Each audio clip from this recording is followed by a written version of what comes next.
E aí, galera, como é que vocês estão? Espero que bem.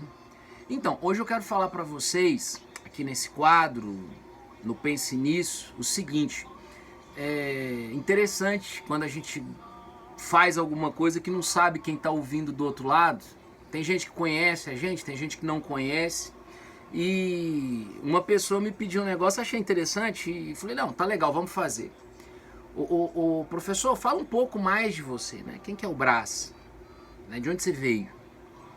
Então, eu sou um patense muito feliz, muito orgulhoso da minha terra, né? Passei um bom tempo da minha vida em zona rural, lá na comunidade do Barreiro.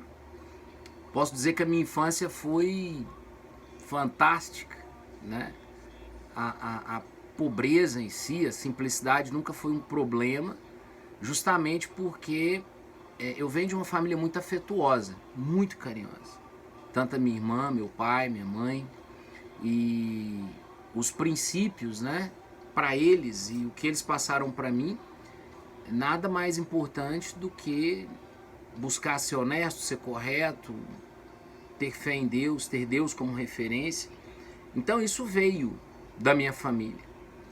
Quando nós nos mudamos para a cidade, foi uma experiência muito intensa para mim, né? Moleque de roça, acostumado com aquela vida de pescar no córrego, e de repente Patos já era uma cidade relevante lá nos anos 80, e eu fui me adaptando com tudo aquilo e o que eu queria da minha vida, né?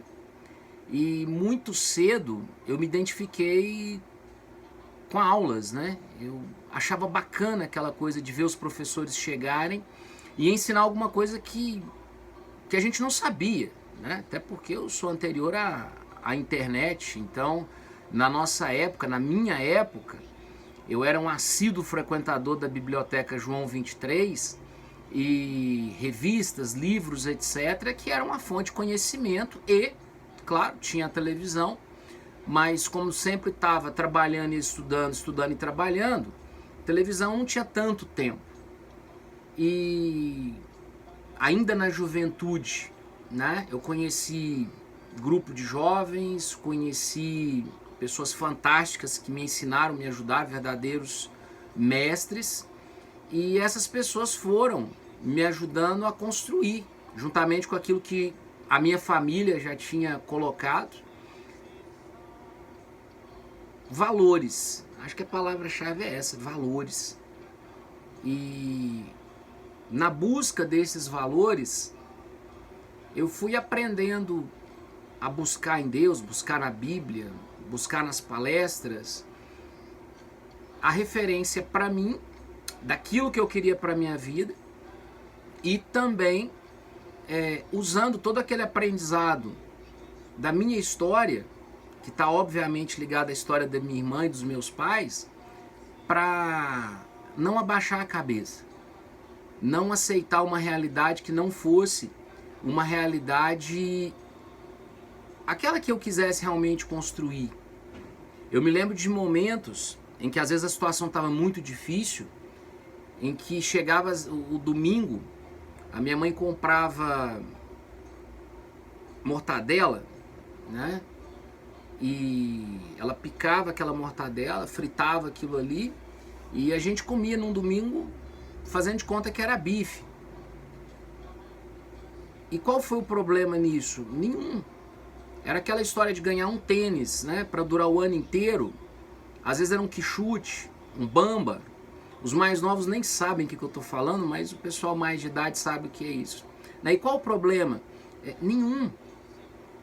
Porque a questão que está ali em voga, e repito, a família tem uma importância muito grande nisso, é não deixar se abater, porque às vezes uma situação está ruim. Sabe, não deixar a moral cair porque uma situação está difícil. Isso tem algo que eu aprendi na minha família e aprendi nos grupos de jovens, na igreja, é a perseverar naquilo que a gente quer. Perseverar. Ah, tá difícil, vou sair fora. Ah, não tô gostando, vou sair fora. Ah, não. Muitas coisas na nossa vida nós não vamos gostar. Tem hora que nós vamos ter que engolir ali um gato de marcha ré. Tem hora que nós vamos enfrentar pessoas que são perversas. mas não se deixe dobrar pelos perversos. Isso eu aprendi muito bem. Ah, o mundo precisa de gente boa. Vamos começar por mim. Ah, o mundo precisa de pessoas mais generosas. Começa por mim. E não é nem para ficar cobrando os outros, não. É para que a gente tenha aquele alívio, aquela tranquilidade de que está fazendo o melhor que pode fazer. E uma palavra que eu carrego na minha vida, e acho que se você carregasse, você também, sei lá, teria um astral melhor, é: seja grato por aquilo que você tem, no momento que você tem. Sabe, tem uma história, que é uma história muito interessante, que eu aprendi ela com o Dr. Robert Neashik, que diz o seguinte: diz que um cara estava correndo pela floresta e vinha ali atrás dele, né, ursos. E ele conseguiu descer um barranco, né, aqui na nossa terra, um pirambal, se agarrou nas raízes e pensou: agora eu vou tentar descer, porque os ursos não conseguiam descer. E quando ele olhou para baixo, tinha lobo. Em cima, os ursos. Embaixo, os lobos, esperando. E aí, eu subo, eu desço, eu fico aqui. Já era de tardezinha, aquele sol bateu num cantinho daquele barranco e veio um brilho.